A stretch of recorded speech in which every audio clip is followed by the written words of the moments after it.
Welcome back to Sentox channel. இந்த சேனல்ல spoken English videos, English grammar videos, சின்ன explanations and எக்ஸசைசஸோட பார்த்துட்டு இருக்கோம்.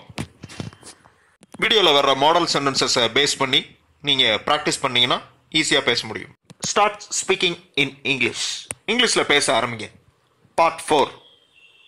இதுக்கு முன்னாடி 3 வீடியோஸ் இங்கிலீஷில் பேசுகிறதுக்கு ஸ்டெப் பை ஸ்டெப்பாக இன்ஸ்ட்ரக்ஷன்ஸ் அண்டு எக்ஸசைசஸ் கொடுத்துருக்கேன். ஸோ அந்த வீடியோவை மறுபடியும் பார்த்துட்டு இந்த வீடியோவை பாருங்கள். ஒவ்வொரு வீடியோலையும் மாடல் சென்டென்சஸ் கொடுத்துருக்கேன். அந்த மாடல் சென்டென்சஸை நல்லா அப்சர்வ் பண்ணிவிட்டு நீங்களா உங்களுடைய ஓன் சென்டென்சஸ் க்ரியேட் பண்ணணும். அப்படி க்ரியேட் பண்ணுறப்ப எழுதி பார்க்கக்கூடாது, நீங்களா பேசி பார்க்கணும், நீங்களா சொல்லி பார்க்கணும். That is one of the practices to be followed. So அந்த மாதிரி பேசி பார்க்குறப்ப ஃபஸ்ட்டு இனிஷியலாக அது கொஞ்சம் திணறும், சென்டென்சஸ் ஃப்ரேம் ஆகாது.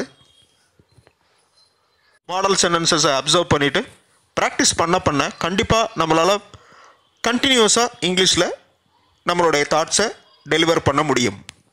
சென்டென்சஸை க்ரியேட் பண்ணுறதுக்கு எழுதி பார்த்தீங்கன்னா இந்த ப்ராசஸ் கொஞ்சம் ஸ்லோவாகும்.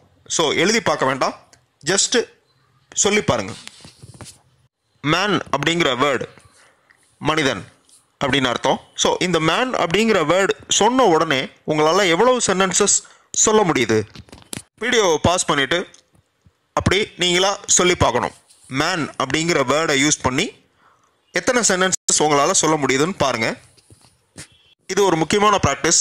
ஸோ இந்த ப்ராக்டிஸில் இங்கே காமிச்சிருக்கிற இந்த சென்டென்சஸ் அப்படி எக்ஸாக்டாக இருக்கணும்னு அவசியம் இல்லை. உங்களோட ஓன் சென்டென்சஸ் கொஞ்சம் சேஞ்ச் ஆகலாம். அதே மாதிரி கிராமர் மிஸ்டேக் இருந்தாலும் பரவாயில்ல. நீங்களா எத்தனை சென்டென்சஸ் க்ரியேட் பண்ணுறீங்க, எத்தனை சென்டென்சஸ் சொல்கிறீங்க அப்படிங்கிறத செக் பண்ணி பாருங்கள். பார்த்துட்டு தென் இந்த ஸ்க்ரீனில் இருக்கிற சென்டென்சஸை பாருங்கள்.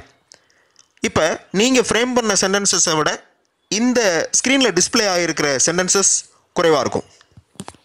தட் இஸ் நீங்கள் அதிகமான அளவு சென்டென்சஸ் உருவாக்கியிருப்பீங்க. இங்கே மாடல் சென்டென்சஸ் கொஞ்சமாக கொடுத்துருக்கேன். இப்படி ஒரு வார்த்தையை வச்சு உங்களால் எத்தனை சென்டென்சஸ் க்ரியேட் பண்ண முடியுது? ஸோ இதுதான் அந்த practice. This is one of the important practices. இப்போ அடுத்த வேர்டு ஒர்க், வேலை.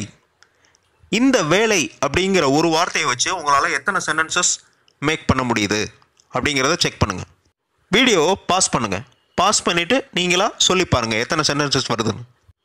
இட் இஸ் எ ஒர்க், இது ஒரு வேலை. It is an important work, இது ஒரு முக்கியமான வேலை. This work is very hard, இந்த ஒர்க் ரொம்ப கடினமாக இருக்குது. That is an easy work, அந்த வேலை மிகவும் easy. I have some works, எனக்கு சில வேலைகள் இருக்குது. We had works last week, போன வாரம் எங்களுக்கு வேலைகள் இருந்துச்சு. இந்த சென்டென்சஸ் எல்லாமே ஒர்க் அப்படிங்கிற ஒரு வார்த்தையை பேஸ் பண்ணி வர்ற சென்டென்சஸ். ஸோ இதில் நீங்களும் இதே மாதிரி ரிலேட்டடாக சென்டென்சஸ் மேக் பண்ணியிருப்பீங்க. இது ஒரு ஈஸியான எக்ஸசைஸ், அதனால் ஈஸியாக பண்ணியிருப்பீங்க. இது ஒரு முக்கியமான ப்ராக்டிஸ்ன்னு சொன்னேன். இதில் நம்ம கிராமர் பார்க்கல. ஸோ சென்டென்சஸ் மட்டும் க்ரியேட் பண்ணுறது எப்படின்னு பார்க்குறோம். அப்படி சென்டென்சஸ் க்ரியேட் பண்ணிட்டோம் அப்படின்னாலே நம்மளால் கண்டினியூஸாக பேச முடியும் அப்படின்னு அர்த்தம். ஸோ ஒரு வார்த்தையை எடுத்துகிட்டு இந்த மாதிரி ப்ராக்டிஸ் பண்ணுங்கள். ஒர்க் அப்படிங்கிற வேர்ட் பேஸில் இன்னும் கொஞ்சம் மாடல் சென்டென்சஸ்.